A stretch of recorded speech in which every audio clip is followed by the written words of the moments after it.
संतोषी माता की जय। संतोषी माता व्रत कथा। एक गांव में एक बुढ़िया रहती थी जिसके 7 बेटे थे। 6 बेटे कमाने वाले थे, एक बेटा निकम्मा था। बुढ़िया माँ 6 पुत्रों का जूठा 7वें पुत्र को देती। 7वां पुत्र एक दिन अपनी माँ से बोला, देखो मेरी माता का मुझ पर कितना प्रेम है। वह बोली, क्यों नहीं, सबका जूठा बचा हुआ तुमको खिलाती है। वह बोला, जब तक आंखों से न देख सके मान नहीं सकता। पति ने हंसकर कहा, देख लोगे तब तो मानोगे। कुछ दिन बाद एक बड़ा त्योहार आया। घर में 7 प्रकार के भोजन जो चूरमे के लड्डू बने। वह पत्नी की बात को जांचने के लिए सिरदर्द का बहाना बनाकर पतला कपड़ा सिर पर ओढ़कर रसोई में जाकर सो गया और कपड़े में से सब देखता रहा। 6 भाई भोजन करने आए। उसने देखा माँ ने उनके लिए सुंदर सुंदर आसन बिछाए, 7 प्रकार की रसोई परोसी, आग्रह कर करके उन्हें भोजन कराती रही। वह देखता रहा। 6 भाई भोजन कर उठ गए। तब माँ ने उनकी थालियों में से लड्डुओं के टुकड़ों को उठाया और एक लड्डू बनाया। जूठन साफ कर माँ ने उसे पुकारा, उठ बेटा उठ, तेरे भाइयों ने भोजन कर लिया, तू भी उठकर भोजन कर ले। उसने कहा, माँ मुझे भोजन नहीं करना है, मैं परदेश जा रहा हूँ। माता ने कहा, कल जाना हो तो आज ही जा। वह बोला, हाँ हाँ जा रहा हूँ। यह कहकर घर से निकल गया है। चलते समय उसे पत्नी की याद आई। वह गौशाला में कंडे थाप रही थी। वह जाकर बोला, मेरे पास तो कुछ नहीं है, यह अंगूठी है, सो ले लो और अपनी कोई निशानी मुझे दे दो। वह बोली, मेरे पास क्या है, यह गोबर भरा हाथ है। यह कहकर पत्नी ने उसकी पीठ पर गोबर की हाथ की थाप मार दी। वह चल दिया। चलते चलते दूर देश में पहुंचा। वहां एक साहूकार की दुकान थी। वहां जाकर बोला, सेठ जी मुझे नौकरी पर रख लो। साहूकार को नौकरी की सख्त जरूरत थी। साहूकार ने कहा, काम देकर तनख्वाह मिलेगी। उसने कहा, सेठ जी जैसा आप ठीक समझे वैसा। उसे साहूकार के यहाँ नौकरी मिल गई। वह दिन रात काम करने लगा। कुछ दिन में इस दुकान का लेन देन की हिसाब किताब, ग्राहकों का माल बेचना, सारा काम करने लगा।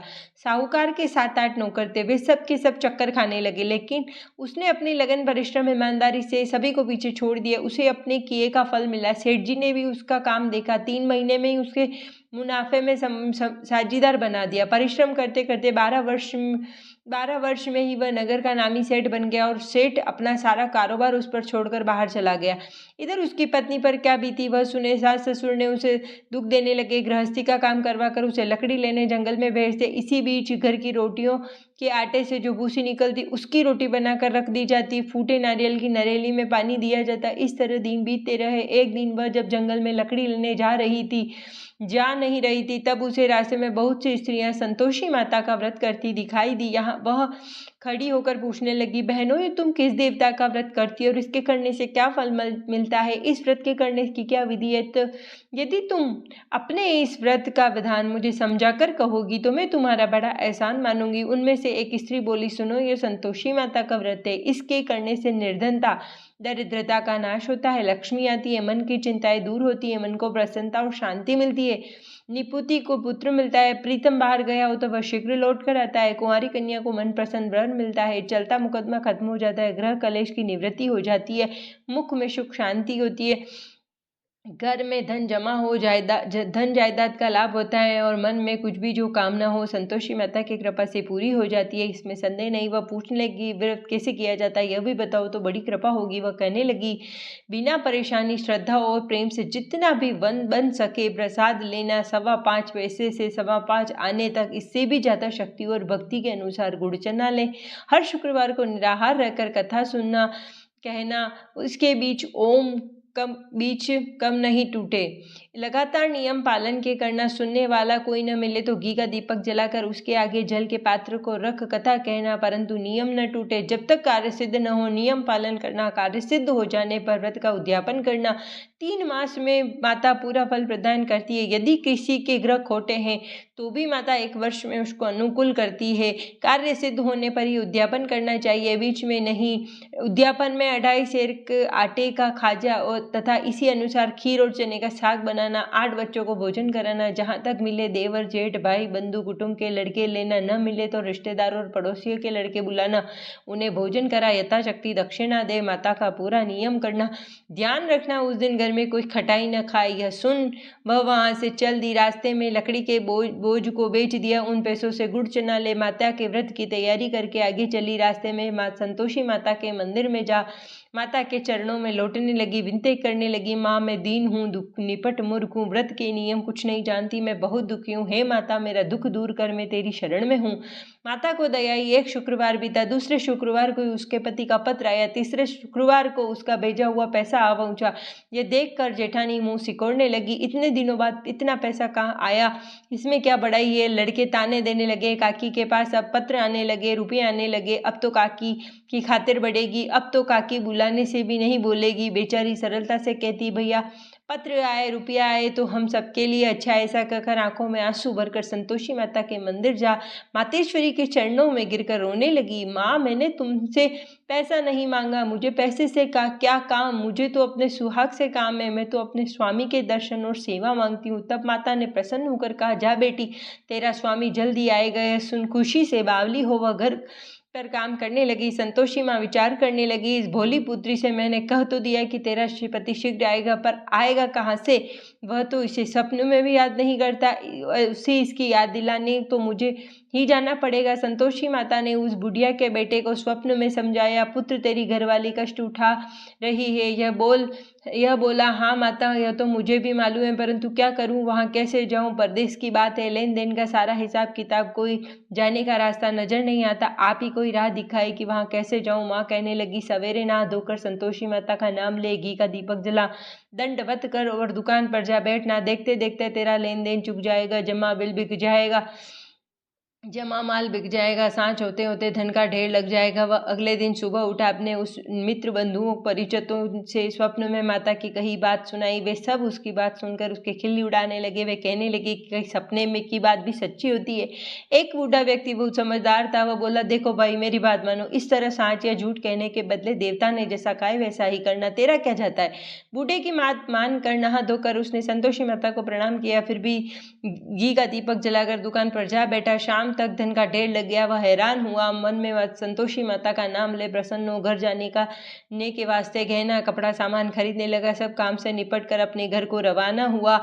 उधर उसको पत्नी जंगल में लकड़ी लेने गई। लौटते वक्त थक जाने के कारण संतोषी माता के मंदिर में विश्राम करके बैठ गई। यह तो उसका रोज रुकने का स्थान था। धूल उड़ती देख उसने माता से पूछा, हे माता यह धूल कैसे उड़ रही है। माँ ने कहा, हे पुत्री तेरा पति आ रहा है, अब तू ऐसा कर, लकड़ियों के 3 बोझ बना, एक नदी के किनारे रख, दूसरा मेरे मंदिर पर और तीसरा अपने सिर पर रख कर तेरे पति को लकड़ी का गड्ढा देखकर मोह पैदा होगा, वह रुकेगा, नाश्ता पानी बना खाकर माँ से मिलने जाएगा। तू लकड़ी का बोझ उठा कर जाना और बीच में गड्ढा डालकर 3 आवाज़ें जोर से लगाना, लो सासू जी लकड़ियों का गट्टा लो, भूसी को रोटी दो, नारियल के खोपरे में पानी दो, आज कौन मेहमान आया है। संतोषी माँ की बात सुनकर वह बहुत अच्छा माँ कहकर प्रसन्न मन से लकड़ियों के 3 बोझ बना लाई। एक नदी के तट पर, दूसरा माता के मंदिर पर रखा। इतने में ही मुसाफिर वहां आ पहुंचा। सूखी लकड़ी देख उसको इच्छा हुई कि अब यही वह विश्राम करे। भोजन बनाकर खा पीकर गांव चले। इस प्रकार भोजन कर विश्राम कर वह अपने गांव गया। उसी समय बहू सिर पर लकड़ी गड्ढा लिए आई। उसने गड्ढा आंगन को डाल जोर से 3 आवाजें दी, लो सासू जी लकड़ी का गड्ढा लो, भूसे की रोटी दो, नारियल के खोपरे में पानी दो, आज कौन मेहमान आया। यह सुनकर सास ने अपने दिए हुए कष्टों को भुलाने के लिए कहा, बहू तू ऐसा क्यों कहती है, तेरा मालिक ही तो आया है, बैठ मीठा भात खाकर कपड़े गहने पहन। पत्नी की आवाज़ सुनकर उसका स्वामी बाहर आया। उसके हाथ में पहनी अंगूठी देख व्याकुल हो गया। उसने माँ से पूछा, यह कौन है। माँ बोली, बेटे तेरी पत्नी है। आज 12 वर्ष हो गए जब से तू गया है, तब से सारे गांव में जानवर की तरह भटकती फिरती है, काम काज कुछ करती नहीं, 4 समय आकर खा जाती है। अब